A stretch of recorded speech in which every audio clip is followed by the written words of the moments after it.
That's right. It's just what you said. I mean, that it is something that is credible, that involves some kind of reality that these people are encountering, that needs to be taken seriously. And that, I suspected that very soon, but I just didn't have confidence in it. I had to see 30 or 40 of these people, each telling, in different slight differences, highly detailed narratives, terrifying in many instances, which they themselves doubted, which when they would hear that another person had had the same experience, they would become very much disturbed, because it meant they couldn't dismiss it as a dream. They couldn't dismiss it as their private mental illness or fantasy. And that, to a psychiatrist, at least to this psychiatrist, was very powerful evidence that something extraordinary was occurring here. What kinds of things did they tell you, which is part of the book? Well, the basic story is that a person is in their home or in a car, or in the case of one woman on a snowmobile, or in case of children in the schoolyard, and a powerful beam of light comes, or they may hear a humming, and they're frightened, they may be paralyzed, they are moved by some energy. If it's in a house, they'll say floated down the hall. They may see these small beings, 3 feet, 3.5 feet tall, a kind of thing that you might think they would be hallucinating. The first response often to critics, well, they're hallucinating. But the fact that thousands of people are having the same images, doubting it, telling it with a great emotional power, that's not the way hallucinations work. It's not a mass hallucination in the sense that, you know, everybody's having this experience. It may be a lot of people having the experience, but they're not in communication with each other. It's not a contagion where people are reacting to one another. So this powerful energy comes, these blue light or whatever it is. They may see 1, 2, 3 beings around them with these huge black eyes, 3.5 feet tall, communicate with them telepathically, and then they are moved up through the sky into some sort of an enclosure. They may see a UFO, they may not see the UFO from the outside, and inside there is a more senior figure whom they call the doctor or leader, and that figure is a little bit taller and seems to be in charge. Inside are all kinds of machinery like computer consoles, instruments, unlike anything we really have, nothing quite like what we have on Earth. The walls are curved, there's a kind of atmosphere that's misty inside often,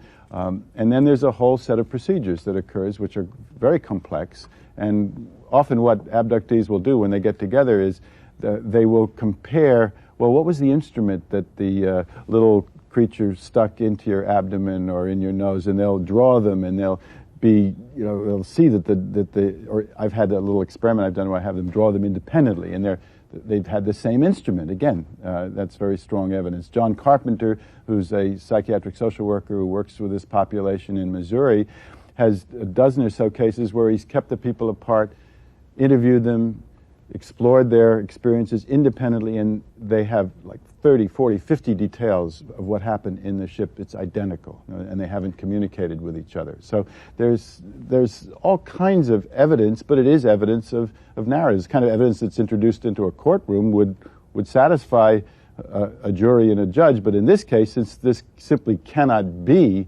we're like, the approach is often, well, let's find something wrong with the people reporting this, the abductees, or with the investigator, or whatever, but because there's no place for this in our psyches, at least for great numbers of people in the but culture. let me come back and not get hung up on trip over words. Okay. You say these stories are credible. Mm-hmm. Do you, as an intelligent person who's investigated it, believe, I don't know of a better word, think it happened to them? Yeah, again, language, we have that problem. Happened. Okay, let me just... Do you think it happened? Something happened which corresponds to what they're reporting. In other words, I don't think they're... Did something happen in their mind, or did something happen to their again, physical being? This has forced me to challenge every category I've had, like in the mind, inside, and outside. For example, sometimes people are witnessed to be missing.